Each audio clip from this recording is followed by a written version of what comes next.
কিছু শিবলিঙ্গ যার রহস্য আজও বিজ্ঞান খুঁজে বের করতে পারেনি। সেই সমস্ত শিবলিঙ্গর সামনে বিজ্ঞানও মাথা নত করতে বাধ্য হয়েছে। হ্যাঁ, আমি কথা বলছি কিছু এমন মহান শিবলিঙ্গ সম্বন্ধে। প্রথম, অমরনাথ শিবলিঙ্গ।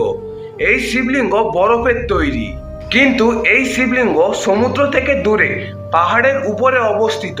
এই শিবলিঙ্গ কোনো মানুষের সৃষ্টি নয়, এই শিবলিঙ্গ প্রাকৃতিকভাবে সৃষ্টি হয়। আবার পাহাড় থেকে ফোঁটা ফোঁটা জলের বিন্দু থেকে বরফ দিয়ে তৈরি হয় এই শিবলিঙ্গ। 2 নম্বর হলো নর্মদেশ্বর শিবলিঙ্গ। এই শিবলিঙ্গ মানুষের সৃষ্টি খুব কম দেখা যায়, কিন্তু প্রাকৃতিকভাবে এই শিবলিঙ্গ নদীতেই পাওয়া যায় বলে মান্যতা আছে। কিছু কিছু সময় পাথরের ওপর ওম আঁকা চিহ্নও দেখা গিয়েছে। 3 নম্বর হলো লাখামণ্ডল শিবলিঙ্গ।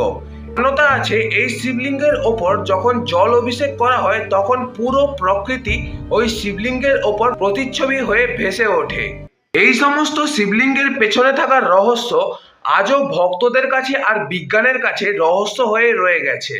হর হর মহাদেব।